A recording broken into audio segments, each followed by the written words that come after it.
Hey guys, it's Angel Herod with the Lisa Wolf team and For the Love of Real Estate. I'm here this week with one of my favorite people to do mortgages through to kind of educate you a little bit more and a little more in depth on what to expect as a buyer.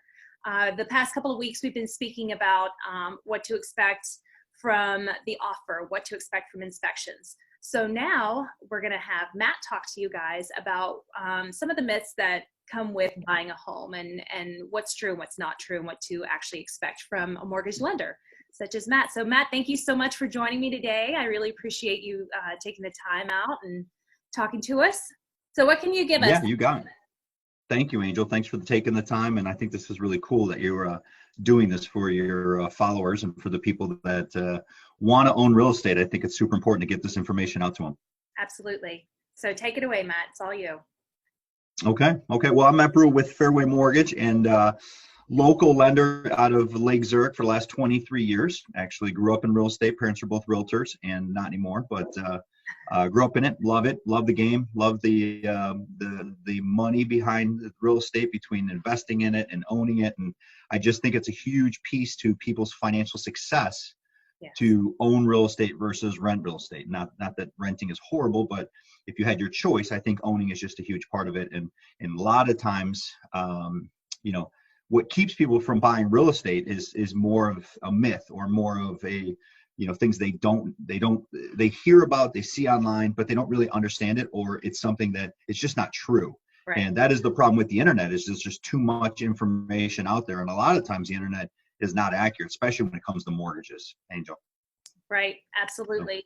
There are so many things out there that can just be misconstrued. And if you're not educated on our side, like we are, you really just don't understand it. So what are some things that we can look out for and give us the correct information on as far as buying is concerned, like credit reports, who do we go through to get credit, that sort of thing? Yeah. Well, I'll kind of go through maybe three or four things, and just kind of the misunderstanding or the myths behind what you need and what you don't need. And let's start with credit scores, because credit scores are very, very important. And your credit history is one of the most important things when it comes to getting a mortgage. A lot of people believe that when you get a mortgage, your credit score has to be 740 or 760. The truth is that probably in our area, Lake County, McHenry County, Cook County, the average credit score we probably see is right around in the high sixes. And that's totally fine. So you have multiple ways you can finance a house, but in today's environment, you have conventional, which does a bulk of financing in the area, probably 70. Those are loans backed by Fannie Mae and Freddie Mac. You have to have at least a 620 credit score to finance with Fannie Mae and Freddie Mac. Okay. FHA, which is the Federal Housing Authority, great for first-time home buyers, even second-time home buyers. Their credit score requirements are, it depends, but you have to be 580 or above to get financing with FHA. And then VA, which is for our veterans in the area, and we have a huge veteran base out in North Chicago area. They're 580 as well. And again, the lower your credit score, the harder it becomes to get a mortgage. But 580s and above are fine for FHA and VA. You can make it work, but you really want to be in that 600 or above range, and then 620 for conventional is the biggest myth as far as people don't get when it comes to buying with credit scores. Okay, that sounds great. That's awesome. That's a huge deal, because a lot of people, like you said, just don't understand. They think they have to have such a high credit score. What about people who want to buy a home, but they have to sell their home first, and they think they can't afford to buy before they sell? How is something like that? How do you work through something like that? Yeah. So, and again, same thing is that most people, especially in the world we live in, the area of the country that we live in, especially if you have dual incomes coming in, a lot of people can qualify for a lot more mortgages than they even think. So let's just say, for sake of example, you make $10,000 a month as a household. You typically can have up to about $5,000 a month in debts. Okay. So if your old mortgage payment was $2,000, your new mortgage payment's $2,000, you can carry both mortgages at the exact same time. And with the way the market is right now, we get a lot of sellers that don't want to put their house on the market quite yet. They want to find the new house first and then sell their house. And they're selling so quickly that, there's not a ton of risk in that situation, because they're going to sell their old house.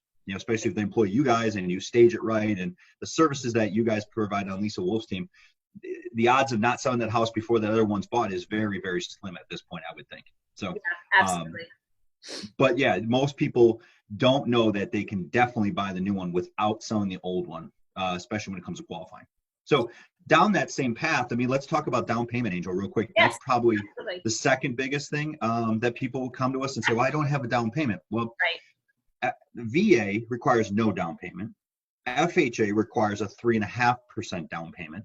And then if you fall within certain income limitations, you don't even have to put up a down payment because IDA exists in the state of Illinois. That's ihda.org. And that's a down payment of the biggest ones in the state of Illinois.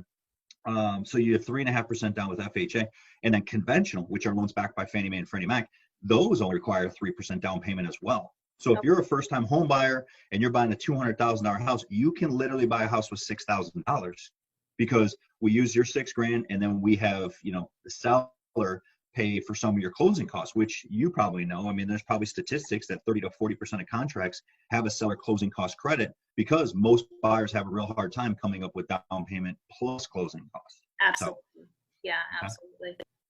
Cool. Well, all right. But I would say, go ahead. Oh, so kind of back to the credit thing is one thing I did want to talk about today is waiting periods too. Yes. Is that a lot of people, after they have a derogatory event, so let's say a short sale, a foreclosure, a bankruptcy, those items, and that's super common. I mean, I feel, when people call me and they're like, yeah, I had a short sale, and they feel bad, it's like, hey, there's rules in this country for a reason. Bankruptcy, foreclosure, there's tons of people that have that happen to them. And it's not, a lot of times it's not any fault to theirs at all. Right. But the nice thing about when you go to buy again, short sale waiting periods are usually 2 years, sometimes 3 years. If you have a foreclosure, it's 3 years up to 7 years. If you have a bankruptcy, it's 1 to 2 years after you discharge those things. So a lot of people, I see them wait 5-6 years after a bankruptcy, and they don't need to. Once you repair your credit and you can wait 2 or 3 years, you can buy. All right. All right. That sounds good. Awesome. Well, okay. Do you have anything else to add to that as far as just little things here and there as far as you did the down payments, we did the credit scores? I'm trying to think of anything else. I can't think of anything else off the top of my head. We went over foreclosures and stuff, so that's great. Yeah, let me be very self-serving here for a second, and let me be the sales guy for a second. But a lot of people that I work with, I highly recommend doing a consultation with yourself, with someone like me. And here's why. Let's say you come to meet with me in the next 2 weeks, and your credit score is a 590. I can typically get help with you. I can help you with that credit score to get you up to a 620, a 640, a 660, far faster than you can get there yourself. Okay. And then if you say, well, I have $5,000 in the bank, well, we can come up with a game plan to say, okay, here's your $5,000. Next 3 months, you're going to put away this amount of money, and then you're going to get a seller credit. And I just give clarity. So a first-time homebuyer consultation, or even a second-time homebuyer consultation, I don't charge for it. It's not something that I charge for. It's something I do for my clients so that I want you to buy a house because I think it's right for your family. But number two is like, there's nothing you don't pay anything to do it, but you get a wealth of knowledge to figure out, okay, maybe I can't buy today, but can I buy in 3 months, 6 months, 9 months, a year? And the sooner you meet with someone like me or a real professional, not that I'm not, but I just think it's something that you have to do because there's people out there willing to help you, and they're not going to charge you up front to do it. And there's plenty of people in our business that want to help out buyers. Absolutely. I completely agree with you, Matt. You just need to reach out to the right people. You should not be for that kind of information. And I think that's wonderful that you provide those kind of services for clients. So thank you for your time again. I really appreciate it. I hope that all goes well for you this next year. It's going to be a good one. So I look forward to working more, obviously. And if you or anyone else that you know out there is willing to reach out and see what's out there for you and your opportunity of buying a home, or if you need to sell a home, to buy a home, that sort of thing, Matt and I could both be there with you during our buyer consultation to kind of walk you through those measures and see what that looks like for you specifically. So Matt, thanks again for your time today and all your knowledge and expertise. I appreciate it. You got it. Real estate's cool. Real estate's cool again. So it's fun to be in the business. It's exciting for sure. So thank you so much, and we'll see you next week. Bye-bye. Okay.